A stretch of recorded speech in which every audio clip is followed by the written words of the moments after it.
En esta comisaría de Soria ha muerto la pasada noche un hombre que había sido detenido esa misma tarde.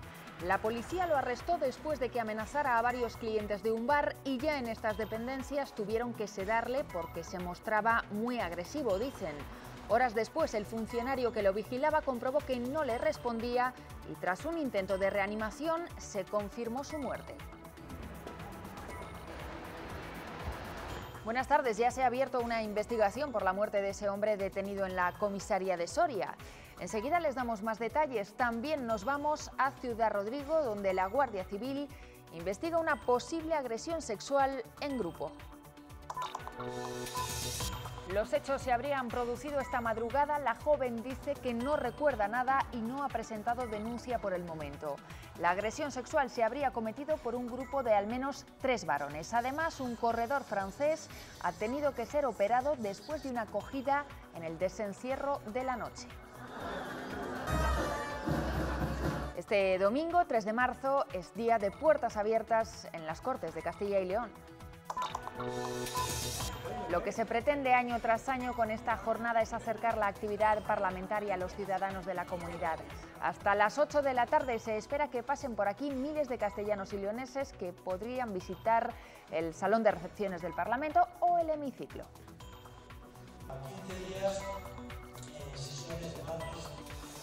El medio rural se traslada a Madrid para llevar sus reivindicaciones a la capital. Defensa de los pueblos y de la caza precisamente en la semana en la que ha sido suspendida en Castilla y León.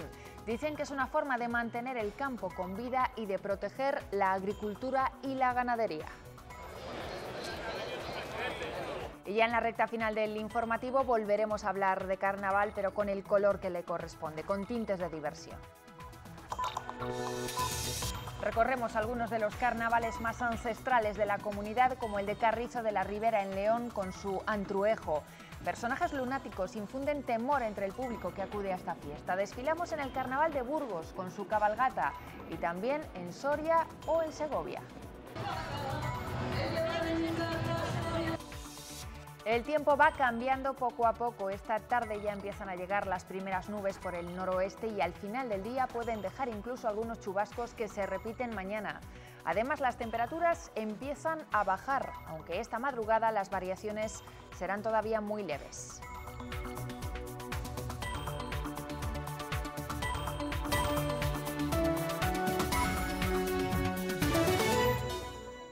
Abierta una investigación en Soria a raíz de la muerte de un hombre de 59 años que fue detenido este sábado por armar escándalo en un bar de la ciudad. La policía acudió a ese local y lo arrestó. Horas después, ya en la comisaría, su pulso empezó a fallar y finalmente falleció en el calabozo. Los agentes habían pedido que le administraran calmantes porque se mostraba, dicen, muy agresivo. El fallecimiento del detenido tenía lugar en torno a las 9:30 de la noche en los calabozos de esta comisaría de Policía Nacional de Soria. Fue traído aquí a eso de las 6:30 de la tarde como presunto autor de un delito de atentado contra los agentes de la Policía Local y Nacional que se presenciaron en un establecimiento hostelero de la capital donde el detenido estaba amenazando a otros clientes del bar. Al parecer, y debido al estado de agresividad que presentaba tras su detención, los servicios de asistencia médica administraron sedantes al detenido en las mismas dependencias policiales y poco más de 2 horas después, el agente encargado de los calabozos escuchó un quejido apagado al acceder al calabozo, comprobando que su respiración y pulso son muy débiles. De nada sirvieron las maniobras de reanimación que realizaron los funcionarios de policía, ya que el detenido finalmente fallecía 30 minutos después. El juzgado de instrucción de Soria investiga ahora las causas de su muerte. Se ha puesto, lógicamente, en conocimiento del forense y del juzgado de guardia. Se ha puesto a su disposición tanto las imágenes como los audios de las dependencias policiales y en este momento pues, se le está practicando la autopsia y se han iniciado ya todas las investigaciones por parte de la autoridad judicial. En Ciudad Rodrigo, en Salamanca, también se ha abierto una investigación por una presunta agresión sexual que se habría producido anoche, sábado de carnaval. La víctima es una joven que dice no recordar nada y los agresores, supuestamente 3 varones, también jóvenes, que la habrían violado en grupo. Lidia Bartolomé, ¿qué datos nos confirma la Guardia Civil? Buenas tardes, María. Por el momento, los únicos datos que nos puede confirmar la Guardia Civil es que se está investigando una presunta agresión sexual a una mujer mayor de edad y que los hechos habrían ocurrido esta pasada madrugada aquí en el Carnaval del Toro de Ciudad Rodrigo. Por el momento, la joven no habría interpuesto una denuncia, pero aún así la Guardia Civil está investigando los hechos. El otro suceso negativo ocurría a última hora de la tarde de ayer. Durante el desencierro, un hombre de 53 años resultaba herido por asta de toro. El varón, de nacionalidad francesa, fue intervenido en la enfermería de la Plaza de Toros y posteriormente fue trasladado al Hospital Clínico de Salamanca. Tenía una herida en la región inguinoescrotal derecha, muy aparatosa, muy extensa, pero afortunadamente era una herida que no acarreaba graves consecuencias. Quiere decir, que tenía, por ejemplo, el cordón espermático íntegro, que los vasos no había llegado a penetrar en cavidad abdominal y, por tanto, pues los vasos femoroilíacos que hay ahí pues estaban todos intactos. Ya mucho más tranquilo el encierro a caballo de esta mañana, apenas 20 minutos de recorrido y los 6 toros han llegado a la plaza. Carreras limpias y rápidas que han vuelto a congregar a miles de espectadores llegados incluso de otros países. La jornada taurina ha acabado en Ciudad Rodrigo con la tradicional capea.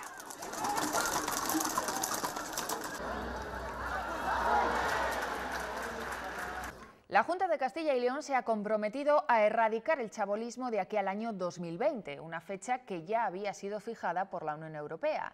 En el año 2000, en nuestra comunidad existían alrededor de 160 núcleos chabolistas. En 2015 se habían reducido a 45.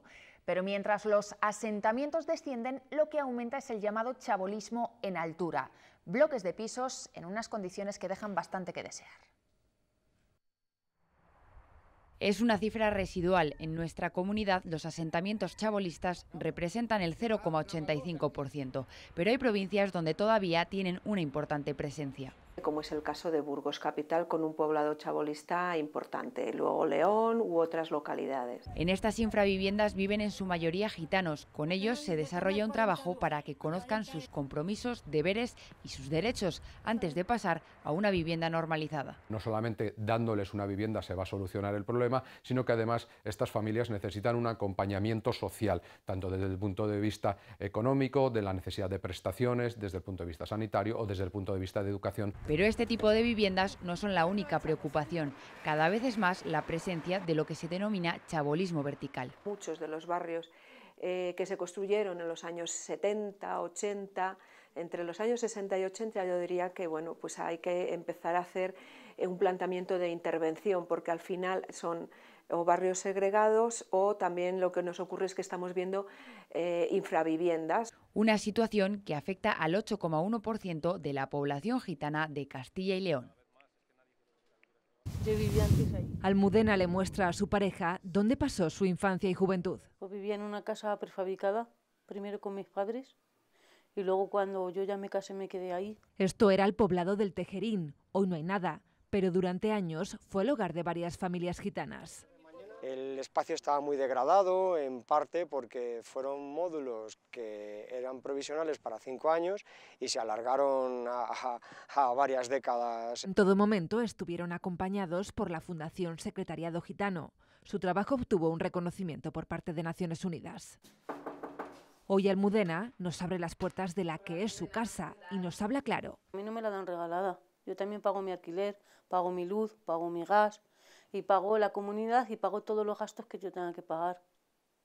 No como la gente se cree que a nosotros nos lo dan regalado. Se siente afortunada por dormir bajo un techo. En esta casa viven también sus 3 hijas. Denuncia el mal estado del inmueble. Me dijeron cuando entré que me iban a poner las ventanas y llevo 11 años esperando. Almudena representa una de las historias de vida de las 40 familias que hace más de una década pasaron de la exclusión a vivir en viviendas normalizadas.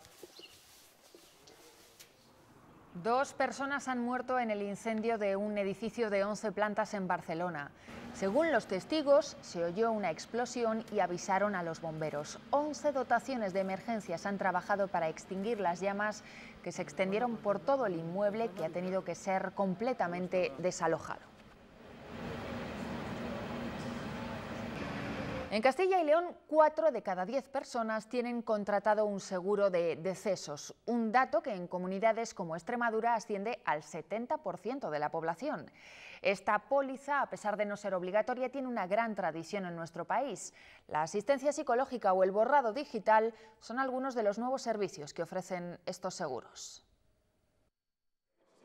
Aunque no es obligatorio, 21,5 millones de españoles, casi la mitad de la población, cuenta con un seguro de decesos. Y eso significa que hay comunidades autónomas como Baleares que tienen un 22% de la población con este tipo de cobertura, y en el otro extremo pues tendríamos Extremadura, que está prácticamente en un 70%. Castilla y León se mantiene cerca de la media con un 41%, siendo Ávila la provincia con mayor penetración, un 84%, y Soria con un 19%, la que menos. Pero este tipo de pólizas no tienen un solo uso, también se puede disfrutar de determinadas prestaciones en vida. Cobertura odontológica pues a precios reducidos, a determinados servicios de salud también en condiciones ventajosas. O la asistencia psicológica. No solo en la fase de duelo para los familiares, sino en la fase de final de la vida en el caso de enfermos paliativos, por ejemplo. Con la mayor parte de nuestra información colgada en redes sociales o en la nube, hay que pensar también en cómo eliminarla. Nace así el borrado digital. Alguien debería hacerse cargo de que todo eso pues vaya desapareciendo, no se puede quedar ahí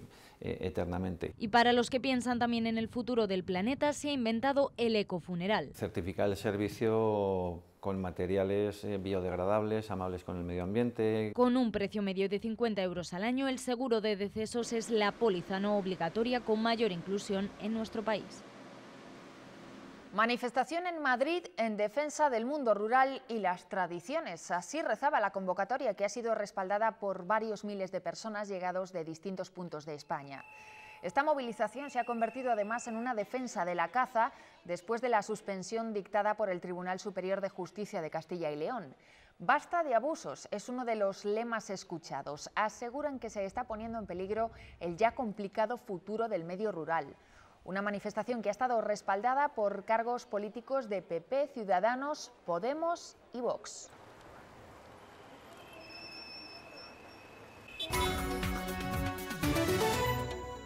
A las 11 de la mañana llegaban los primeros visitantes a las Cortes. Con una semana de retraso, hoy domingo se celebra la tradicional jornada de puertas abiertas, en la que los ciudadanos prueban los sillones del hemiciclo y conocen algunas de las salas más importantes. Andrea Magdalena. Hasta las 8 de la tarde las puertas de las Cortes de Castilla y León van a estar abiertas para todo aquel que quiera acercarse a conocer de cerca el Parlamento regional. Cita que, como decía, se ha tenido que retrasar una semana por el revuelo político que hemos vivido estos días. Y pese a todo, esta jornada de puertas abiertas sigue atrayendo a miles de personas. Se espera que hoy pasen por aquí entre 3.000 y 4.000. Colas de gente fuera de las Cortes esperaban recibir el apretón de manos de su presidente en funciones, también el de algunos procuradores.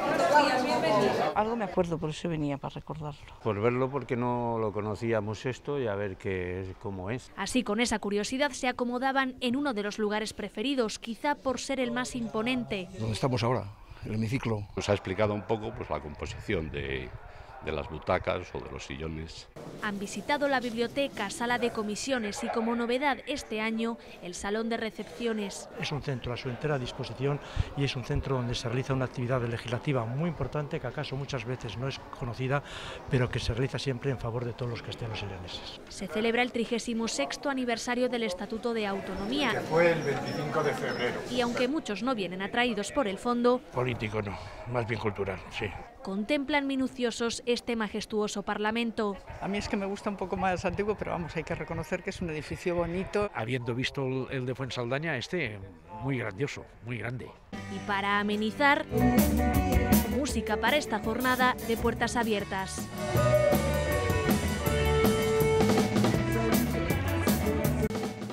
Las quinielas de las listas del PSOE en Castilla y León siguen sin cerrarse. Si la primera intención de Ferraz era que la ministra de Industria, Reyes Maroto, encabezara los nombres por Valladolid, en las últimas horas parece que el partido habría dado marcha atrás. Incluso ha llegado a suspender las asambleas provinciales de Valladolid para evitar contestaciones internas. Maroto es militante del PSOE madrileño y podría presentarse finalmente por esa provincia. La ministra reitera que irá donde considere su partido. Así lo ha dicho esta mañana en Zamora, donde ha conocido los proyectos de la ciudad en materia turística y se ha reunido con los representantes del comercio y la industria. ¿Una compañía que se llama? Como pone la alfombra. Estaré donde el partido quiera, puedo estar en cualquiera de las dos listas porque me siento castellano y leonesa, mi corazón está muy cerca de mi tierra, pero soy militante del Partido Socialista de Madrid, por lo tanto es muy natural que pueda estar en cualquiera de las dos listas. Y también en Zamora se ha celebrado la Comisión de Presidentes Provinciales de Nuevas Generaciones en Castilla y León. Los jóvenes populares tienen claras sus propuestas para las próximas elecciones. El acceso a la vivienda, que se incluya el emprendimiento como asignatura educativa o que se favorezca el transporte entre provincias y con Madrid para evitar que muchos jóvenes dejen de vivir en la comunidad. 25 propuestas que absorbe el PP para su campaña electoral con la creación de empleo como punta de lanza. El viernes, cuando oí la medida, hasta el punto de que en Castilla y León existiera pleno empleo, en torno al 5-6% de ese desempleo estructural que sí está siempre bien. Pues eso va a redundar también en la creación de empleo juvenil y, por lo tanto, como digo, una de las propuestas más importantes que vamos a hacer dentro de nuestro programa electoral. Pablo Fernández y Laura Domínguez serán los candidatos a las primarias de Podemos para las Cortes de Castilla y León. En este acto que van a ver en Valladolid, el diputado de la formación morada, Rafa Mayoral, ha pedido poner a España a la altura de Europa. Los candidatos autonómicos han apelado al optimismo y la esperanza para las próximas elecciones y han manifestado que Podemos continuará al servicio, dicen, de las mayorías sociales. y entonces me acuerdo cuando uno... Aquellos que decían que eran inviables subir el SMI hasta los 900 euros, para aquellos que decían que era inconcebible echar de la Moncloa al gobierno más corrupto de Europa. Pues a todos ellos les seguimos diciendo hoy que sí que era posible. Es muy difícil ser de Podemos en Castilla y León y todos los que aquí hoy estamos sentados, yo sé que hemos trabajado día a día por hacernos ver, por hacernos valer y por ser diferentes en Castilla y León. Pablo Casado quiere que la inversión en vivienda sea un método más de ahorro de cara a la jubilación. El presidente de los populares ha explicado esta propuesta electoral que contiene un blindaje fiscal para estas compras y para el rescate de los planes de pensiones. El ahorro va a tener ventajas fiscales, ya sea en planes de pensiones, como hasta ahora existen, ya sea en planes de ahorro o ya sea en la adquisición de una vivienda habitual. Ese blindaje fiscal afecta al momento en el que se rescate ese ahorro. Por tanto, si un jubilado quiere rescatar su plan de pensiones, no tiene que pagar otra vez a Hacienda el fruto de su esfuerzo. Y Ciudadanos, que ha presentado en Madrid su decálogo feminista sobre el que construye sus políticas de igualdad. La formación naranja defiende que el feminismo tiene que ser una causa de toda la sociedad en la que no se puede excluir a los hombres y la necesidad de implementar medidas de conciliación para que ninguna mujer tenga que escoger entre su trabajo y su familia. Lo ha detallado Inés Arrimadas con mensajes para Podemos y para Vox. Hay que conseguir políticas eficaces de igualdad. Yo no voy a recibir lecciones de feminismo de nadie que diga portavozas o que ponga un cartel que ponga nosotras con 3 hombres delante. Yo no voy a recibir ninguna lección de feminismo, de verdad que no. Ni un paso atrás contra la violencia machista, ni uno. El PSOE dice que Ciudadanos no puede abanderar el feminismo porque ha colaborado a blanquear a Vox con el pacto de investidura de Andalucía. La portavoz socialista en el Congreso, Adriana Lastra, ataca además a la formación naranja por sus últimas incorporaciones. Lo que están haciendo es blanquear a todos esos que niegan que en este país exista el machismo y la desigualdad. Es un partido que no tiene, como decía antes, ninguna convicción, ninguna ideología, puro marketing. Ciudadanos se ha convertido en el coche escoba de la política española. Ya ven que estos días todas las formaciones sacan brillo a sus promesas ante el inicio de la precampaña electoral este mismo martes. Entonces se disolverán las Cortes Generales y quedará atrás la que ha sido la legislatura menos fructífera de nuestra democracia. Valió la pena por ustedes, por España y por los españoles. Muchísimas gracias. Así despedía Ana Pastor la que ha sido la legislatura más yerma, con la excepción de su predecesora, la de 2016, en la que ni siquiera se llegó a formar gobierno. Este mandato será recordado por la primera moción de censura que prospera. Que cuenta con mi respeto como expresidente del Gobierno de España. Aquí se han nombrado 2 presidentes del Gobierno en menos de 3 años, un tiempo en el que entre los cambios de ejecutivos y la idiosincrasia del multipartidismo ha dejado la actividad parlamentaria más estéril hasta el momento. Si, por ejemplo, en la primera de Rajoy se aprobaron casi 250 leyes, en esta solo 90, de las que el 64% han visto la luz con la fórmula del decreto ley, como el de lucha contra la violencia de género. Además, se quedan muchos asuntos en el tintero. 281 proyectos van a decaer con la disolución de las Cortes, como la ley de eutanasia, la del voto rogado o la de secretos oficiales. Si los partidos quieren retomarlas, tendrán que comenzar de cero después de las elecciones. Algunos han protestado por el asunto más repetido y que, según denunciaba este senador, ha dejado a otros de lado. Cataluña, Cataluña, Cataluña, Cataluña, Cataluña, Cataluña. Este periodo sí que ha sido prolijo en comisiones de investigación. Ha habido 7, pero solo han elevado las conclusiones de 2 al Pleno. Cataluña ha sido el eje gravitacional de buena parte de la política española, que sigue orbitando muy pendiente de lo que ocurre en el juicio del procés en el Tribunal Supremo. Esta semana escucharemos a los responsables del dispositivo policial el día del referéndum ilegal, después de que Mariano Rajoy, de Santamaría y Zoido hayan echado balones fuera. Mariano Rajoy y los que fueron sus ministros han defendido en el juicio el operativo de Policía y Guardia Civil durante el referéndum ilegal, pero no han despejado las dudas sobre cómo se tomaron las decisiones. Que competen pues, a quienes están al frente de los operativos. La vicepresidencia del Gobierno ni decide ni interviene en los operativos policiales. Yo no di la orden de qué tenían que hacer ni cómo lo tenían que hacer. Han descargado en sus subordinados, como el exsecretario de Estado de Seguridad José Antonio Nieto, que declara este lunes, o el coronel de la Guardia Civil Diego Pérez de los Cobos, quien se encargó del dispositivo de seguridad y que prestará su testimonio en el Supremo este martes. El miércoles conoceremos también más detalles de lo que ocurrió el 20 de septiembre de 2017 en el cerco a la Consejería de Economía. La funcionaria judicial que tuvo que salir por la azotea relatará cómo fue esa jornada. Esta semana el Supremo también se encargará del apartado político con el presidente del Parlamento de Cataluña, Roger Torrent. No tengo ningún reparo, obviamente, en venir. Después de Torrent será el turno de Antonio Bayona, el exletrado mayor del Parlamento de Cataluña, quien sostiene que los independentistas violentaron el reglamento de la Cámara para imponer sus objetivos.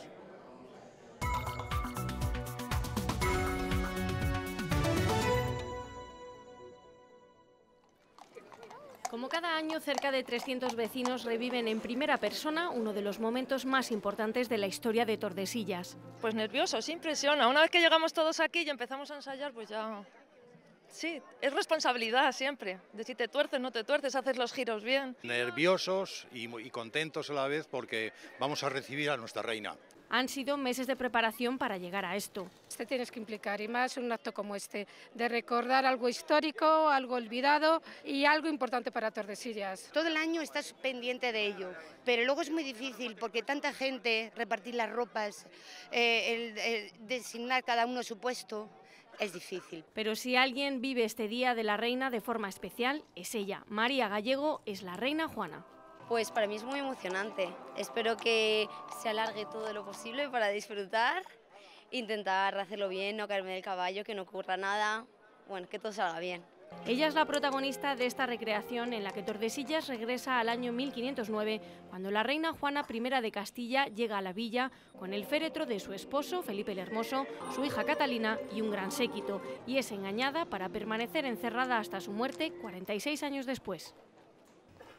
La muestra de cine internacional de Palencia se clausuró ayer con la entrega de premios, un total de 7 galardones y 3 menciones especiales a los mejores cortometrajes. La cinta ganadora del premio del jurado de esta edición fue Tarib, del director Gerard Vidal. Que el séptimo arte tiene mucho futuro se comprobó en la clausura de la 28ª edición de la Muestra de Cine Internacional de Palencia. El joven director Gerard Vidal, con tan solo 24 años, se llevó el premio del jurado. Lo hizo con su proyecto de fin de carrera Tarib, una cinta que retrata el drama de la inmigración desde un punto de vista original. El gran rasgo diferenciativo del corto, quizá con otros de la misma temática, es que el protagonista no es uno de los inmigrantes, es la persona que tiene que llevarles, esta persona que trabaja para una de las mafias. José Antonio Campos recogió el premio Otero del Público por Happy Friday, un film en el que cuenta la historia de Chari y sus problemas económicos, un reconocimiento que para este cordobés supone un impulso para realizar su primer largometraje. Y la muestra, la verdad, que es una maravilla, tanto la gente como la organización que lo hace posible. El premio a la mejor dirección fue a parar para el madrileño Pedro Collantes por su trabajo Atos and Nen, un corto que también se llevó el premio a la mejor interpretación y en el que ponen de manifiesto que no hay barreras en la comunicación. Y hacer esfuerzos por encontrar puntos en común o cosas que son universales y que van más allá del idioma que se habla. La afluencia de público de la gala de clausura reflejó lo que ha sido toda la muestra, un lleno total. Más de 10.000 personas han disfrutado de los 36 cortos a concurso y los más de 70 largos. Mucho sol y alegría hoy en el Domingo Gordo de Carnaval en Segovia, una jornada que está reservada para el pregón y la primera fase del concurso de coplas de las comparsas. Numerosas referencias al Diablillo del Acueducto, a Caja Segovia y a Pedro Sánchez o Pablo Casado en las letras de las agrupaciones segovianas que han hecho gala de su buen humor en este domingo primaveral. Con el máster de Casado, ¿qué ha pasado? Por aquí, por allí, purgando las conciencias poquitín, sí, purgando las conciencias. Y el Carnaval de Carrizo de la Ribera en León recupera figuras ancestrales, viaja en el tiempo y saca a la calle su tradicional antruejo con personajes tapados con caretas que interactúan con el público. Los protagonistas son los guirrios, los toros o la tarara en una fiesta declarada de interés turístico provincial. Los guirrios, estos coloridos personajes, son los jóvenes de Carrizo y se mueven siguiendo un canon establecido. Corren, se paran y dan unos saltos para que se abran sus abanicos. Juegan con el público y también con el toro, otro personaje característico de estos carnavales ancestrales que se han recuperado desde mitad de los 90. La gente mayor en el año 95 pues nos empezó a contar cómo ellos en el año 1933 es el año en que por última vez salen de esta manera, o sea, siendo guirrios y siendo toros. Guirrios, toros, tarara, pellejo o gomia son protagonistas de un carnaval ancestral en el que participan decenas de personas de todas las edades. Escarapelas y pues, se pegan y ya está. Que es todo como se hacía antiguamente y eso es lo que yo creo representa Carrizo, la pureza que tiene. Por el puente atrapar a la gente. Los gitanos también participaban en los antruejos, la gente se disfrazaba, entonces los hombres de mujeres, las mujeres de hombres. Figuras que se han recuperado gracias al trabajo de documentación de la Asociación Cultural La Trepa y que tienen un valor antropológico y etnográfico muy importante con el que se honra a Don Carnal antes de iniciar la Cuaresma. Todos los rincones de Castilla y León disfrutan del carnaval. La noche los desfiles recorrieron muchas de las ciudades en un despliegue de colorido e imaginación. Con algunas de las carrozas y disfraces más originales terminamos. Volvemos a las 8:30, como siempre. Feliz tarde.